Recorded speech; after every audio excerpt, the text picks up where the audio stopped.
Hi, everyone. Welcome. We're going to give everyone a few moments to pop in. Hi, Rob. Hi, Carl. Hi, Stacy. Everyone's joining us. Thank you guys for being here. We're going to give everyone just a couple of seconds to pop into the Zoom. Hey, Chris.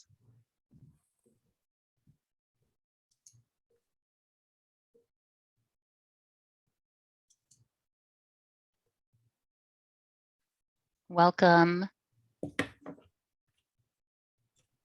Okay, so let's just kind of jump in. Welcome to this AM&P Network session. This is a lunch and learn to introduce the SIIA Impact Awards. I'm Jen Smith with AM&P Network. Before we jump in, I have just a couple of programming notes for us. And so just a reminder of SIIA's antitrust statement. It's important that we avoid discussion of sensitive topics in any of the conversations that we have. Next, we follow a code of conduct in all of our spaces, and we have a strong statement regarding diversity, equity, and inclusion. There are some short links here that I will include in the chat later on, so you can get a closer read into those. AM&P Network is a CAE approved provider. And so we also are in our open call for volunteers with AM&P Network. These are some of our current opportunities, both large and small. Along with these committee opportunities, there are also judging opportunities throughout the year with various awards programs. And so you're going to hear a little bit more about that today relative to the SIIA Impact Awards as well. During the session, you can use the chat. It's open for everyone to chat with your fellow attendees. And please also use the Q&A module to pose questions to our panelists today during the session. I know that all of our panelists welcome your questions. And so with that, I would like to introduce Lilia Legess. Lilia is the founder and lead strategist of Herd Creative Co., and she'll be moderating today's session. Hi, Lilia.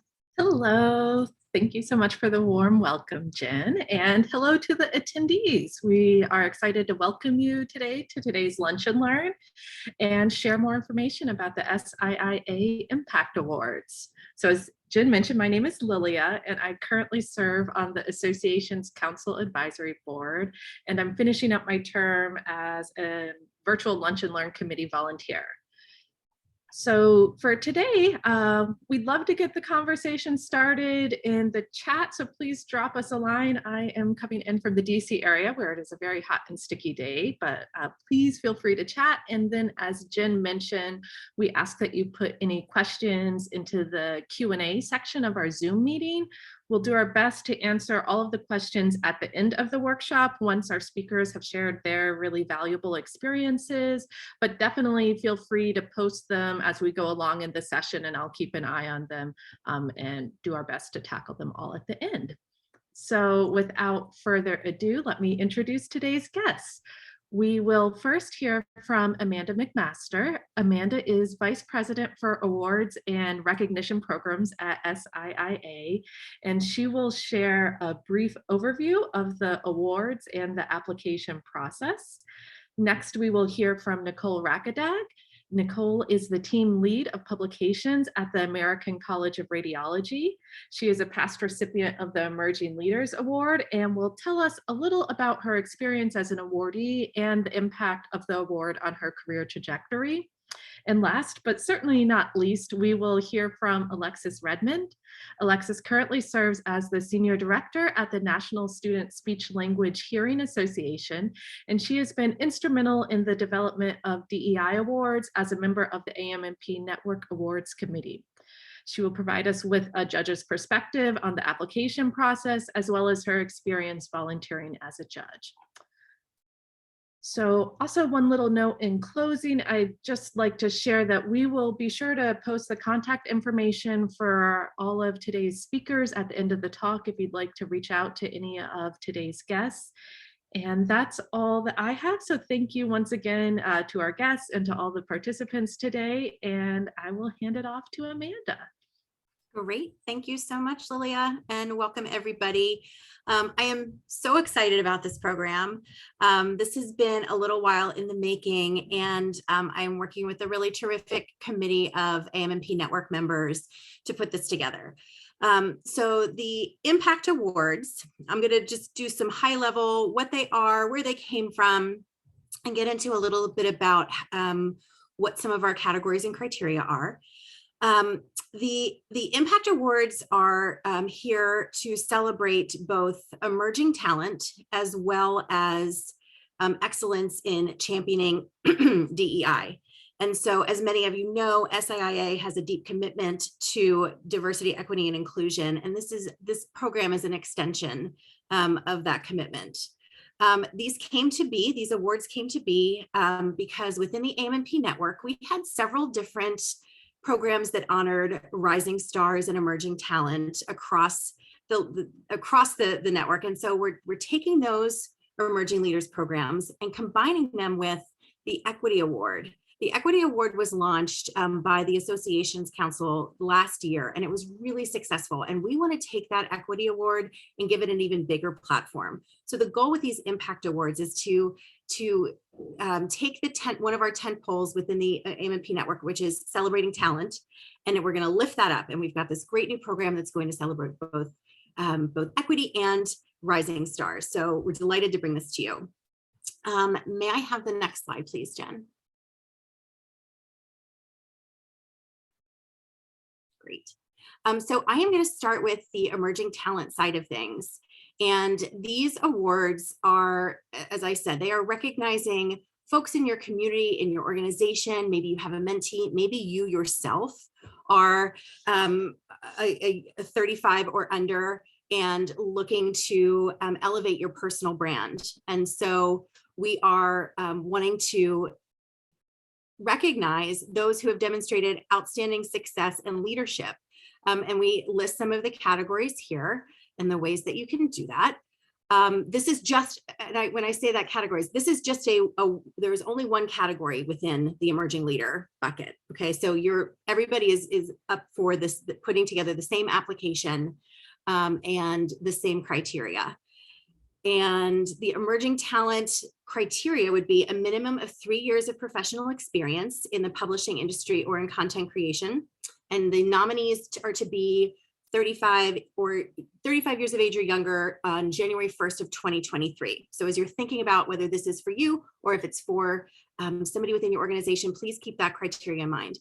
This is one of those places too where I really want to encourage self-nominations, because the application process is simple. And this is a really great way to kind of to start to build your career a little further, build your resume out a little bit more, make your LinkedIn profile super shiny. So please do consider nominating yourself. That's applauded in this program. The application is pretty simple. It's a series of short answer questions. They're going to be things that are helping to illustrate the candidate's contributions and a little bit of detail about specific projects and results. This is a place too where there's a little bit of supporting documentation. So it would require a resume, a biography, and 2 letters of recommendation. So the website will detail just a little bit more about that, but that is the big picture overall emerging leaders. May I please have the next slide? Okay, now I'm going to move on to the Equity Awards. These again are this is the area where we're celebrating DEI.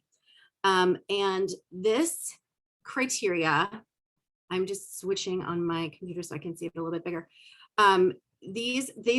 There are some different categories. So within that Equity Award umbrella, we've broken this out in a few different ways. So there are 6 subcategories. So it can be an individual contributor. So one person within your organization or you, if you want to do a self-nomination, who is really kind of making effort to drive sustainable change or to advance DEI within their industry or within the organization itself. So it can be an individual contributor. It can be an outstanding employee resource group, or ERG. So if your organization has an ERG, this is a great place to kind of lift them up and put a spotlight on them. And then the committee determined a breakout of 4 different team awards. So instead of having it be just one person, we understand that a lot of organizations have a number of people that are combining forces on some of these big goals. And so we've created team awards. And so you can see on the website, there's a breakdown of a team award, and it's by the size of the organization. So less than 50 employees, 50 to 99, 100 to 149, and then 150 plus. So you can kind of find your niche within those sizes and apply for a team award.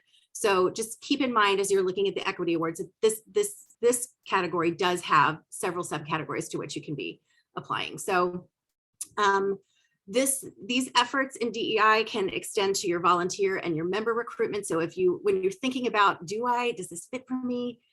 Are you trying to drive change? Are you bringing change through your volunteer or member efforts, if that is applicable to your organization?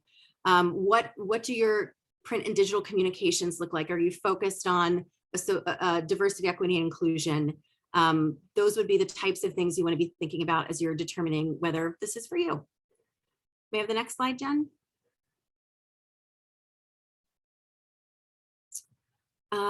Okay, and then these awards will require judging, and I'm not going to take Alexis's thunder because she's going to speak about this in her section, but we do have a need for some dedicated volunteers who are interested in kind of getting a real behind the scenes look at some great rising talent or what some other groups or organizations are doing to champion DEI.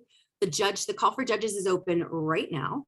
The commitment is largely virtual, so there will be about a 2-week window to read and to score online, and then we'll have a virtual group discussion. So it would be on Zoom, where all of the judges are together and are talking through to determine what that winner slate is. So it's that will be coming in September. But if you have the time and the inclination, we would love to have you join us. You do not have to have prior judging experience, and we would welcome you to the slate. And then Jen, if I could have the last slide, please.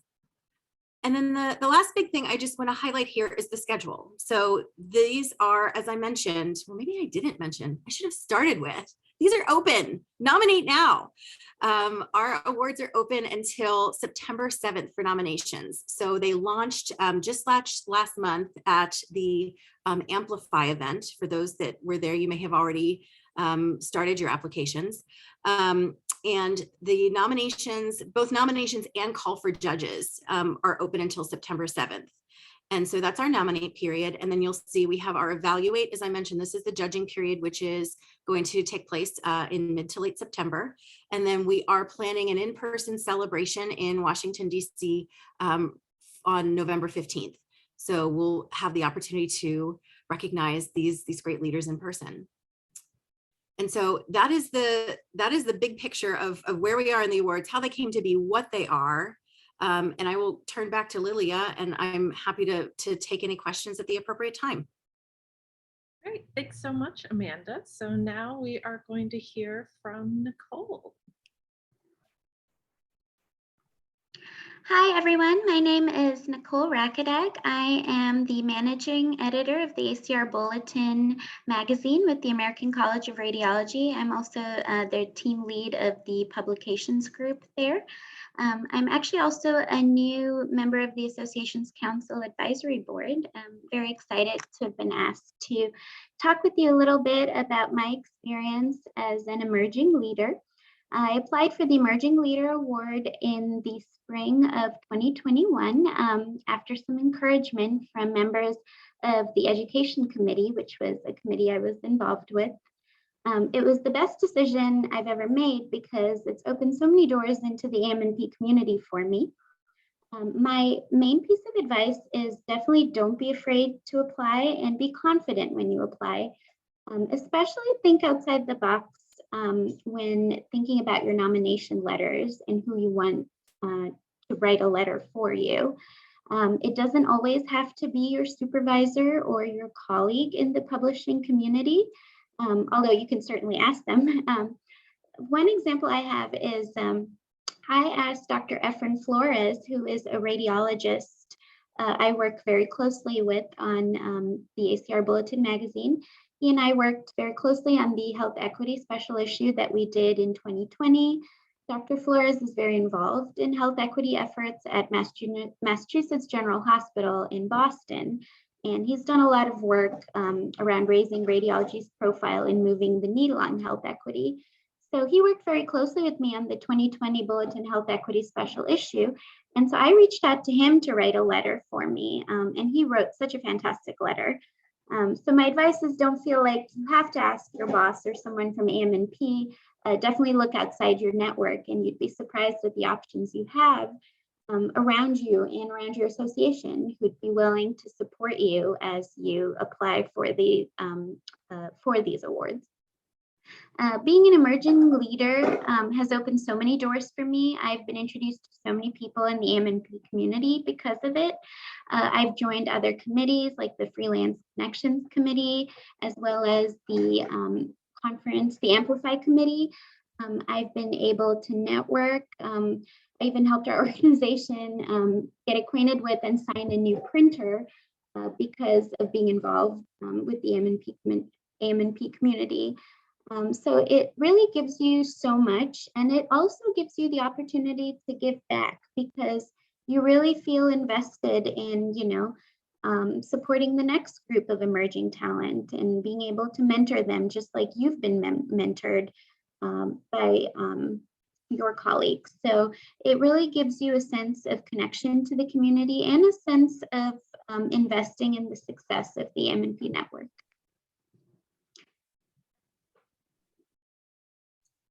Wonderful. Thank you so much, Nicole, for sharing that. And I'm sure we'll have some more questions about your experience later in the talk. So now I will hand it over to Alexis. When it comes to applying for these award programs and thinking about what judges are going to be thinking about, like for one, I want to do a big plug for signing up to judge. So as much as I love conferences, I think the best steal list material I've ever found has come through being able to judge programs. And I've judged programs both for Excel and for ASA's Gold Circle program and NextGen. And it's really through being able to see the work that people are doing in the industry, you gain so much inspiration and perspective. And I usually find like a new group of people that I now want like to mentor me on something. So, if you do have the time in September, definitely, volunteer to do it. But for someone that might be applying for this kind of awards program, I think I want to really echo what Nicole said about thinking creatively about who's going to write your letter of recommendations and really think about the whole submission as a way of curating your story. And so if you're showing how you're a groundbreaker or you're transformative and impactful, think about how you can pull those threads in all the things that you're submitting. Everyone has a resume, but think about how you can turn that resume more into like a leadership resume where it's showing how you've made impact and transformation, quantify when and where you can, because that helps people to see your story really clearly. Because when you think about those that will be judging, I think about it almost like ice skating. Like there's always the technical judge, the artistic judge, there's the overall evaluator. So there's always someone that's going to be looking at, have you crossed all the T's, dotted all the I's? There's one person saying, cohesively, does it look like a good submission? And then there's that person that's saying, hey, balancing both the technical aspect and the story, what impact have they made? So when you think about it like that, you have some opportunity to really shape a really nice narrative that you could use, I'd say, over and over again if you're doing emerging talent, because a lot of times those same things you can pull into cover letters later, and you can pull into really your narrative about your ability to make impact. And then for those groups that are going to be submitting about DE&I and impact, it's going to show the legacy that you're having both for associations, for publishing, and for society. So it's really thinking about it in that sense. I always kind of recommend people as they're thinking about their submissions that you think about how to structure it really clearly. So, use maybe the STAR method if you're doing it as an individual. So what's the situation, task, what actions did you take, what was the result? Make it so that, if you handed it to your grandma would know exactly what you're talking about. And oftentimes when I've submitted for things, I have the one person that knows me well who can tell me if I've forgotten to include something. And I pick one person that doesn't know me at all that can tell me if any of it makes sense.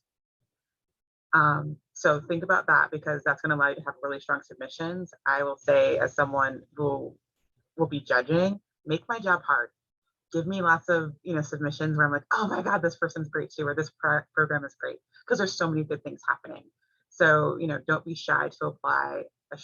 Apply. Think about your stories. Share what's happening. We're all learning from one another. And for those that are on the organizational side, tell us how you've overcome a challenge. Tell us how you rallied the troops and got everyone together, because those are those things that will kind of get you to the, like, oh, it could be this one or this one. Because I would love it if, in our first year, we have like so many great submissions that we're like, hey, apply next year, because, we want you to be next in line. So I think that's what I can kind of just generally say on the judge's perspective. I know that we're going to do Q&A, so hopefully there'll be questions. Great. Thank you so much, Alexis. So that is, we really wanted to give us enough time to answer any questions you may have. I saw one question in the chat that I'll just read out in case anyone missed that. Joe had asked whether or not the awards were focused only on association diversity, if it's only for associations, and the answer is no. Our apologies for that small typo. It is open beyond just the association sector. Amanda, I don't know if there are any other tidbits you'd like to clarify there. No, I mean, or let me say, yes, sure. It's open to associations. It could be small publishing companies. It could be large media houses, just thinking about your organization. So we're looking at the organizational level across the landscape of publishing and media. Okay. Awesome. So thanks for catching that, Joe. Let's see, we have a question in from Ginny is asking, to nominate for the Equity Award, what's the time frame for the work? That is to say, should it be only related to work they've done in the past 12 months, or could it be perhaps, let's say, longer reaching? What's the immediacy of the programs there? I am finding that as we speak. Because I know that it's there. I just have to put my finger on it. Please forgive me. All right. Take your time looking at that up. Let's see here. If you have any other questions, please put them in the Q&A section. We'll keep an eye on that. Yeah. Rob, I will circle back on this with you, Ginny, because I want to get the right answer, and I'll make sure to put it on the website so it's listed under the criteria. That is a great question, and I want to be able to provide that clarification. Okay, sounds good. So we'll have some follow-up for that, and this will be, just so you know, that we will post a recording of this session online. It won't be behind a firewall or anything, so you can definitely share it with colleagues too. And let's see here, we have a question from Rob. So Rob is asking, on the Equity Award, should the content be focused on impact on the association staff, the association membership, or all of that plus the public? It's a bit of all of the above. If you have a story that spans all three of those areas, then I would tell the full story. But it can be more niche if your impact is within your organizational policy, for example, or if it is, within your membership and you're strengthening your diversity for your membership pipeline. It could be at the project or the task level. But if you've got a story that goes through all of those, I would present the entire picture.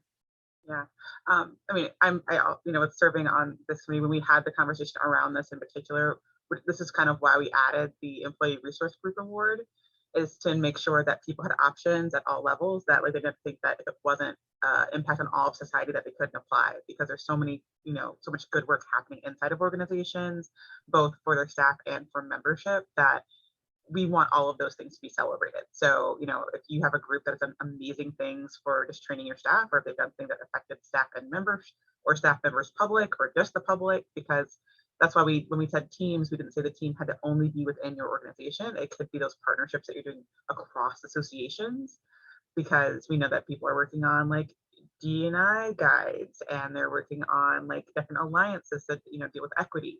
So basically, if you're doing the good work, please apply. All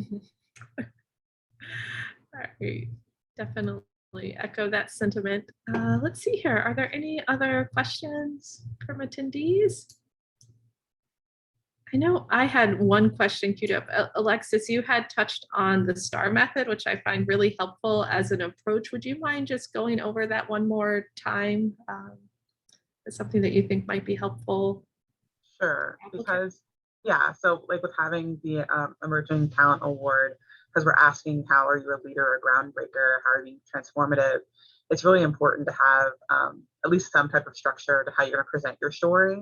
And so using the STAR method, which is often used in interviewing, it allows you to at least lay out your story in a way of like, hey, what's the situation where you showed your leadership or showed your prowess? You know, what tasks were you assigned? What actions did you take? What was the result? In that results section, you can, you know, use quantitative, so percentages, numbers, like, you know, you can use that to show impact. Or if it was, you know, you were able to motivate a team member, or you were able to change a process, you know, really making sure to kind of frame that up really nicely, because, you know, for judges, you know, we hope to know you, but we might not know you very well. So, you know, if you use a structure that's going to allow us to kind of like be able to walk through that story and say, oh, okay, and this is what it did. It's going to allow you to have a stronger submission and allow people to know very quickly what you did. Awesome. And I saw Nicole, you had raised your hand there too. Yeah, I wanted to say that, you know, Alexis brought up a great point. That is actually one of the methods I used on my application for the Emerging Talent, well, previously called Emerging Leader Award. When I had applied, it was like smack dab in the middle of the pandemic, and the ACR Bulletin, we had kind of, because of the pandemic, had to scale back our print issues.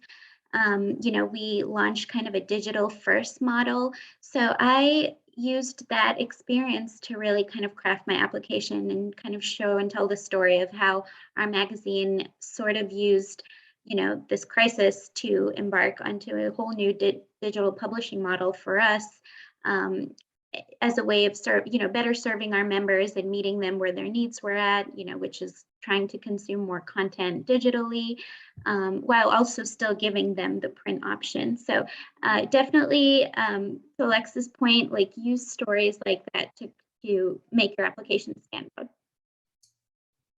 Great, thanks for that. And I see that Jen posted that in the chat too, so we have that as a reference point. Let's see here. I think I have one more question. I guess perhaps Nicole or Amanda could answer this as far as talking about that community. Nicole, you touched a little bit on that as far as how you were able, it gave you kind of an entree into the AM&P network. And Amanda, I know you had touched on this as something that we're trying to nurture. So if either of you could tell us a little bit more about those benefits, that would be great. Sure, I'm happy to do that. So one of the goals that we have for elevating this, creating this elevated awards platform and recognition opportunity is to create a community of alumni. So here now is this whole community of Impact Award winners. And in this community also are going to be people like Nicole, who is a past Emerging Leader winner. We have hopes of fostering a network among this group so that they can, you know, help bolster each other's careers, create connections. And so that is one of the things that we are hoping to do with the new program, to have it be more community focused as well. Something a little bit more tangible than we've had in the past. Great. Yeah, and to you know, Amanda's point about, you know, really being part of that community. When I applied for the Emerging Leader Award last year, now Emerging Talent, I keep having to remind myself the name has changed. You know, I had only kind of tangentially been involved with AM&P in terms of being a member, going to the Amplify meeting, but it wasn't until I applied for this award, got some support from colleagues within the community that, you know, I really kind of felt part of it. And I just really wanted to be more involved in this community that, I felt had really given me so much in terms of helping foster some of my career growth. And that's how I got involved with, the various committees, kind of served as a sounding board whenever, they needed a lunch and learn speaker, or, they wanted to identify someone to bounce an idea off of, and then, slowly apply for the association's council position. So you just never know where these things can take you and what roads they can take you on. And so my main takeaway is definitely don't be nervous to apply or think, you're not going to get it, because you might not get it this year, maybe you get it next year. Like, you keep trying, but the people you meet along the way and the connections you make are just going to take you so far. Thanks for that perspective, Nicole. So we have a question that just came in. Ginny asks, can you explain more about the results you are looking for nominators to discuss? If you're focused on publishing on DEI and how that impacts the industry, for example, I'm not sure how to align this facet. So if the speakers could share any meaningful or measurable results attained as a result of the nominated team's efforts, ongoing versus new programs, internal versus external program budget, policy changes, etc. So does anyone have questions, or I can? Sure, I can talk about that a bit. So with the selecting, so I'm gonna break your question up into two parts, and I'll talk for one about why we kind of had those little features of talking about like ongoing versus new program, internal versus external. Is that we wanted to be clear, like, was this kind of an ongoing initiative and you had like a major, let's say, win in this last year, and that's the win that you're submitting for. If it's internal versus external, knowing if it's supposed to be impacting public or is it impacting your staff from staff, that kind of thing.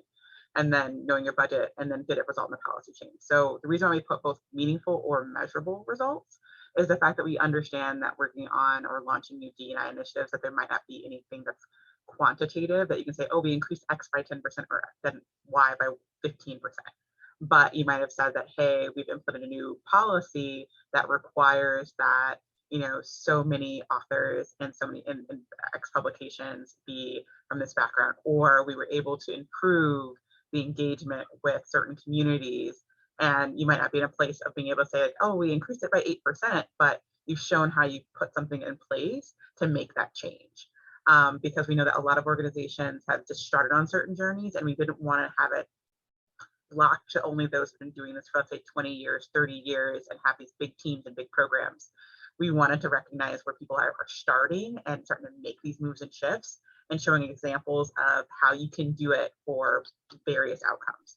So, I think when you're kind of thinking about it, if you're going to apply, is for the organizational perspective, use like the SMART method. So specify what was the challenge, what were you trying to do, what was measurable about it. So how did you know if what you did worked?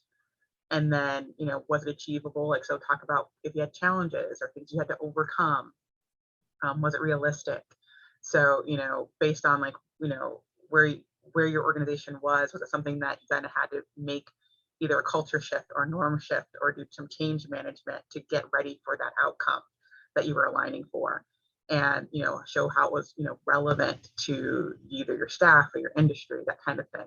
So if you can kind of frame it up that way, it's one of those things that if you have numbers, use numbers. But if you don't have numbers, but it showed that you were able to make, policy change or change how teams collaborated or change how the impact or effect on your membership or the public from the equity perspective. So that's how you can kind of think about that. So, I could say, go back to SMART, using SMART goals, kind of outline your program that way, and to show how it moved the needle based on what your intention was, whether for the team or for the group or for whatever your ERG works on. Hopefully that answered your question. Please write more if that's still not clear. Thank you for that. So now we have STAR and SMART methods as far as breaking this down into what is hopefully a manageable application process.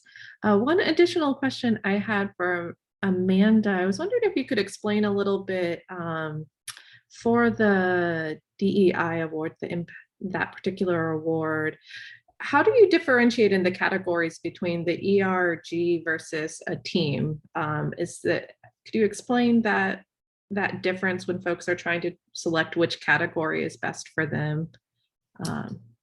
I will give you the simple answer, and then I'll look to Alexis if there's anything she wants to add to it. But if your company has an ERG, Okay. that's what you want to do. If you don't have an ERG, you go with the team, because not everybody is going to have that ERG in place.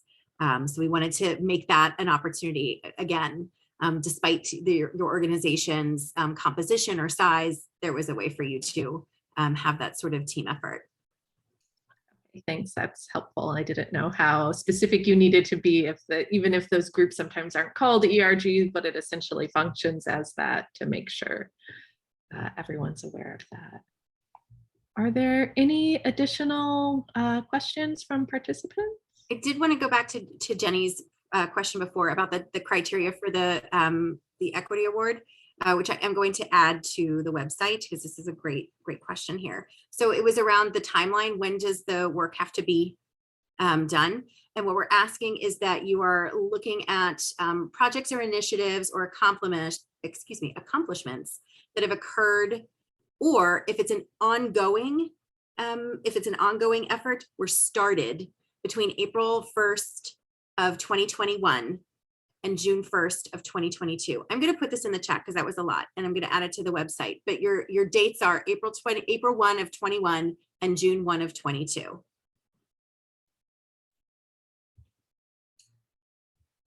Thanks so much for providing that clarity, and coming soon in the chat.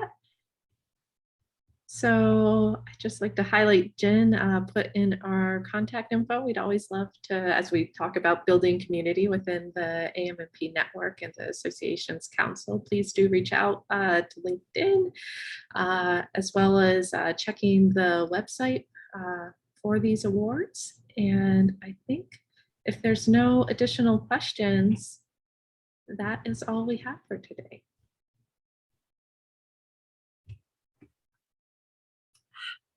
I'll do one last plug. Judging applications are open, so please sign up to judge if you're interested in that. Also, just for the Associations Council, like all of our volunteer opportunities are available, as well as there's openings for like the awards committee. So the thing is that, you know, we help to get it to here this year as those that were on that committee. You can help to move the needle for it next year. So please, you know, raise your hand, participate, or apply.